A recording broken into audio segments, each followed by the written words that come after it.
Hey guys, that was unnecessary. Welcome to Something That Starts with a T Thursdays. Today we are talking about the post I put up yesterday. Quick recap for those of you who did not see the post yesterday. This is what we're talking about. I've been married for 14 years. We have 3 kids, all boys, but none of them belongs to me. I know this for a fact, but my wife does not know that I know. Let me explain. 5 years before I met my wife, I was involved in a car accident together with 2 of my friends. We were traveling from Lagos to Abuja, and our car skidded off the road. I was the only survivor of that accident. My friends died. I spent about 11 months at the hospital, and that left me with a condition that says I can't have children. I gave my life to Jesus Christ and became a committed Christian after the incident. In summary, I became a pastor in a local church in my community 5 years later and met my wife in the process. I did not tell her about my condition because I was hopeful that God will heal me. 6 years into our marriage, my wife got pregnant and I had our first child. To be sure, I secretly went for DNA and it was clear I wasn't the father. I repeated the test for all 3 children and they are all not mine. I have been living with the situation for the past 8 years and I am beginning to get irritated by both the children and my wife. My wife pretends to be a good wife. She goes around preaching to young women in the church about the need to remain faithful to their partners, but she has 3 children by another man or men I don't know. I want to confront her, but I am confused as to how I'll go about the situation. I am just angry and irritated by everyone in my house lately.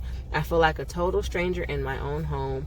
What should I do? By Anonymous. The comments are full of people who are like, yo, you gotta leave her. Yo, she ain't loyal. Yo, you should have been left. Here's my perspective. You, sir, do not have the right to play the victim. Let me tell you about yourself real quick, okay? 1, you never told your wife you couldn't have children. That's not a small thing. You entered a marriage on a whole lie that may or may not have made a difference in her desire to want to even marry you. And nothing I'm going to say in this vlog discounts that she cheated on you.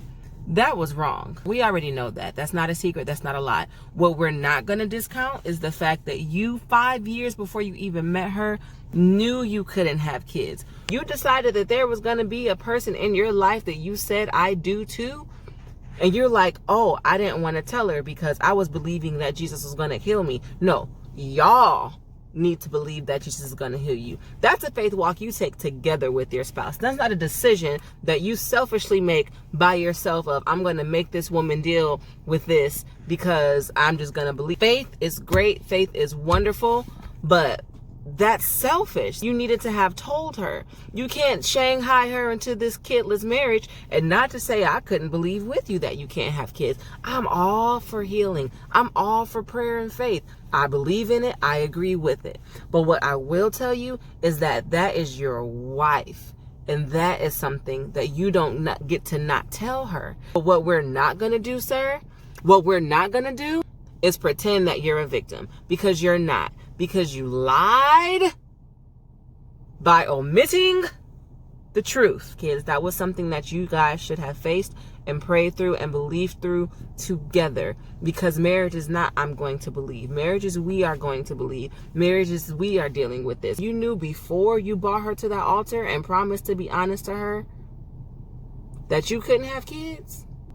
Bruh, you were wrong. Let's address issue number 2. Aside from the fact that you knew before you married her that you couldn't have children, the fact that after baby number 1, you didn't address it. You had a time to say, hey, sweetheart, so I noticed you're pregnant. Did you take that chance? No, you did not. You wait for baby not number 2 to be like, so I see we're still dealing with some loyalty issues here. No, you did that 3 times. You did it once for the Father, once for the Son, and once for the Holy Ghost. Can I get an amen? Don't strike me down, Lord. And I'm not saying you don't have a right to be upset. My good sir, you have a right to be upset. You have a right to be hurt. Feel all those things. But you denied your own self the chance for hurt and healing when you didn't address it. You chose to forgive by omission the same way you chose to lie. Now you want to be mad about it. You should have said, sweetheart, I know this isn't my son. However, my good sir, you did not choose that route. So once you forgave, I'm so sorry. Marriage is not butterflies and unicorns and roses and cheesecake all the time. That would be wonderful because I love cheesecake. What marriage is making a decision to be like, okay, we're going to go through some stuff. But when we do, I'm not going to leave you. When we do, I'm going to stick it out. When we do, we're going to deal with it together. I only have one hand. So just imagine another hand here making it a thing together, and we're gonna move on. We're gonna grow, and we're gonna hurt together, and we're gonna cry together, and we're gonna be mad at each other, and I want you out my face. But also, you should have told baby moms that, like, I can't have kids. And it's a very unfortunate situation, don't get me wrong, because there are children involved, and to those children, you are their daddy. I hope these babies are gonna be okay, but y'all need to work on some communication. Okay, y'all need to get it together, pastor and first lady. And no pastor is perfect. Pastors need more help than a lot of us sometimes, because they got to deal with everybody else's foolishness. I get it. Now you should have some revelation in the spiritual maturity to be able to deal with that stuff and to be like, yo, I'm still dealing with this stuff, but this is how I overcame it through the power of prayer and the strength of the Holy Ghost. She wrong, but she ain't the only one wrong. Which brings me to issue number 3.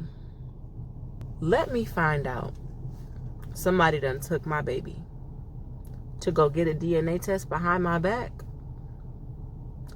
Oh, we have some issues. That's 50% your baby. But just like this is 50% your marriage and hers, and you chose to not do some other stuff you told her about, that's 50% her baby too. And y'all need to go up there together. That's why you feel isolated, because you chose to not involve anybody. That's the definition of feeling alone, because nobody knows. If there's anybody that you tell or that you talk to, it has to be her. And it's not easy. Jonathan and I haven't gone through like crazy stuff.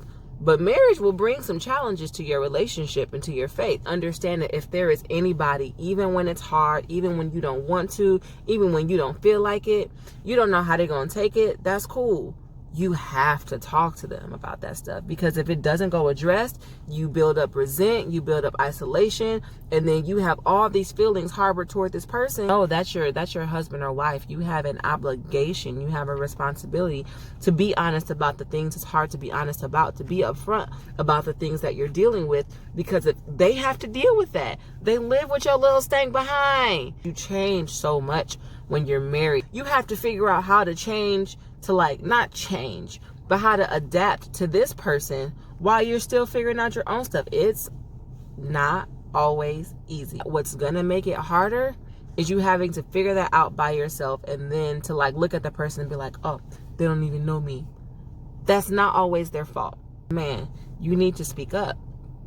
You need to have said something beforehand, because just like she's walking around to these young ladies preaching loyalty and faithfulness, you, I'm sure, have had some sermons about honesty and marriage. Don't pick out the speck of sand in somebody else's eye when you got the whole Myrtle Beach in your face.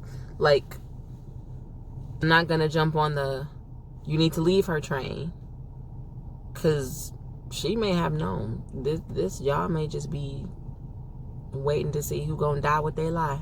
Y'all need to talk it out. Don't forget to subscribe, like, share. Go ahead and submit me some other posts to respond to, and give me some suggestions for next week's blog. I look forward to it. Thanks, guys.